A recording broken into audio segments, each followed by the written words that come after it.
world. Hey friends, welcome back to my sweet shop. I'm so glad that you're here today. Have you started your new school year yet? Some of you have, and some of you haven't yet, but that's okay because all this month we're going to be talking about things that we need to know as we head into the school year and ways that we can live our life that would be pleasing to God. So today we are going to talk about how we should think before we speak. The Bible tells us this. Proverbs 13:3 says, "He who guards his mouth preserves his life, but he who opens wide his lips shall have destruction." So this is reminding us that we should be careful with the things that we say, because some things that come out of our mouth are not very nice or pleasing to God. So let's think before we speak. Now it's time to do an activity. Come sit down with me and play a game. Remember how we're talking all about how to stop and think before we speak? This game is going to help us remember that. Here's how we'll play. In just a second, I'll show you a picture, and we have to decide what's going on in that picture and what we should say that would be pleasing to God. Are you ready to play? Let's go!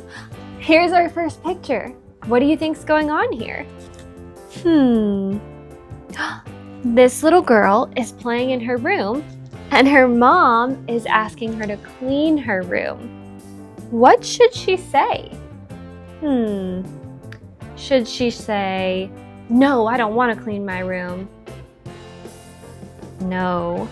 Should she say, "Yes, I will clean my room," and then go and clean it?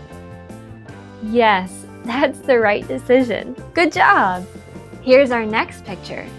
What do you think's going on here?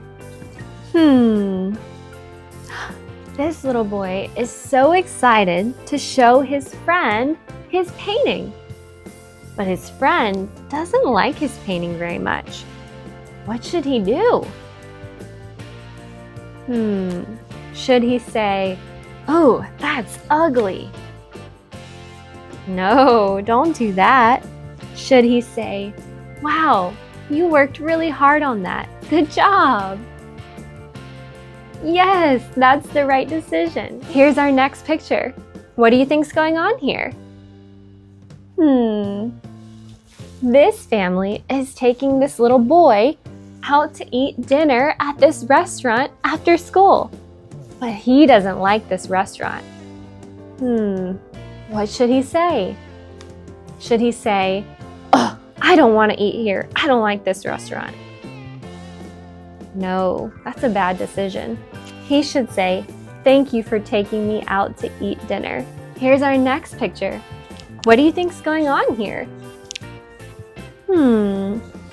This little girl is giving her friend a present, but he doesn't want it. Ooh, what should he do? Should he say, "Oh, I didn't want that present"? No, he should say, "Thank you for giving me that present." Here's our last picture. What do you think's going on here? Ooh, I think these friends just got in a fight because he said something mean to her. What should she do? Should she say something mean back? No. She can say, "That wasn't very kind," and then go tell the teacher. That would be a good decision. Wow, you're so smart and helped our friends make good decisions. I'm so glad that you got to join me for our fun game today. And don't forget, we should stop and think before we speak so that we can say things that are pleasing to God. I'll see you next week. Bye! Thanks for watching. Now let's explore God's sweet world together. For more fun, ask a grown-up to subscribe.